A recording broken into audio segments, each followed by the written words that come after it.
తెలంగాణ ఎట్లా పడితే అట్లా తిట్టిన ఆయనే, తెలంగాణ ప్రజల ఆత్మగౌరవానికి విఘాతం కలిగించిన ఆయనే. తెలంగాణ ఆవిర్భావ దినోత్సవంలో రైట్ ఇది ఒక ప్రజల ఆకాంక్ష, తెలంగాణ రాష్ట్ర అభివృద్ధికి మేము కూడా సహకరిస్తాడు పర్లే. కానీ మరి ఈ నవనిర్మాణ సభను పెడతాడు, పోయి గుజరాత్లో పెడతలేవు, పక్కన కేరళలో పెడతలేవు, పక్క తమిళనాడు పెడతలేవు. ఓన్లీ తెలంగాణకు వచ్చి ఆయనే పైసలు ఇస్తే ఏ నటన అంటే ఆ నటన ఏమంటాడు, ఏ డ్రెస్ వేసుకోమంటే ఆ డ్రెస్ వేసుకొని ఎగురుతాడు. ఇక్కడికి వచ్చి భారతీయ జనతా పార్టీ డైరెక్షన్ ఇలా ఈ డ్రెస్ వేసుకొని ఎగురుతాడు. తెలంగాణ వైషమ్యాలు సృష్టించాలి, రాజకీయమైనటువంటి విమర్శపూరితంగా మాట్లాడాలి. మీ కాడ రాజధాని కట్టుకున్నాడు రాదు శాత కాదు, కానీ ఇడికొచ్చాక తెలంగాణ నవనిర్మాణం చేస్తాడు. మా పని మేము చేసుకుంటాం, మా నిర్మాణం మేము చేసుకుంటాం, మా కథలు మేము పడతాం. రాష్ట్రం విడిపోయింది, ప్రజలు విడిపోలే. మీరు ప్రజల మధ్యలో చిచ్చు పెట్టకండి. చిచ్చు పెడితే మాట్లాడేటోళ్ళు లేరు, ఊరుకుంటోళ్ళు లేరు అనుకుంటారేమో. ఇగో ఈ జెండా రాకముందు లెక్క వేరే, ఇప్పుడు లెక్క వేరే. టీఆర్ఎస్ 2.0 ఇక్కడ, టీఆర్ఎస్ 2.0 ఇక్కడ పెట్టుకుంటే మాత్రం మంచిగా ఉండదు.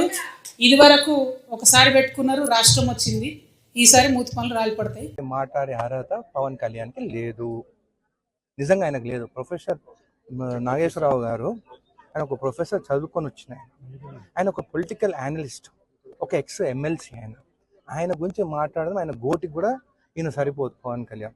ఈయన ఒక ప్యాకెట్ స్టార్ అంటే ఈయన ఒక ప్యాకేజ్ స్టార్ అంటే చంద్రబాబు నాయుడు ప్యాకేజ్ ఇచ్చింది కాబట్టి ఆయనతో ఉన్నాడు. మళ్ళీ అమిత్ షా దగ్గర పోయి మాట్లాడుకున్నామో ప్యాకేజ్ కోసం. దమ్ము ఉంటే నాగేశ్వరరావుని అరెస్ట్ చేయాలనుకుంటున్నాను కదా, ఆయనను అరెస్ట్ చేసే ముందు ఆయన ఇంటి ముందు నేను నిలబడతాను. దమ్ముంటే నన్ను అరెస్ట్ చేశాక ఆయన అరెస్ట్ చేయాలి. తెలంగాణ బిడ్డలను ఎవరినైనా కానీ ముట్టుకోవాలని మీరు ఆంధ్ర నుంచి ఇక్కడికి వస్తే మళ్ళీ గోబాయ్ ఆంధ్ర అని చెప్పేసి మేము స్టార్ట్ చేసినామంటే మీరు ఇక్కడ ఉండలేరు. అయినా కానీ అమరావతి అన్ని పైసలతో ఎందుకు కట్టుకుంటున్నారు? మీరు అందరు తెలంగాణలో ఉంటున్నారు కదా, ఆ పైసలు ఏదో మాకు తెలంగాణ జడ్చలలో ఒక 5,000 ఎకరాలు ఇస్తా, ఆ రాజధాని ఏదో రెంట్కి 99 ఏళ్ళ లీజ్ ఇస్తా, మీకు ఇక్కడనే ఉండరు, హైదరాబాద్ ఉన్నట్టుంటుంది, ఇక్కడ నుంచి ఆంధ్ర పాలన ఇచ్చినట్టు ఉంటుంది మీకు. నాకు ఈ మధ్యన వస్తా ఉంటే నువ్వు హైదరాబాద్లోకి ఎలా అడుగు పెడతావు, నీకు హైదరాబాద్లో ఏం పని? ఇది నేను ప్రత్యేకించి చెప్తా ఉన్నా. మీరెవరైనా నన్ను బెదిరించే వాళ్ళు మీ అయ్యా జాగీరా తెలంగాణ?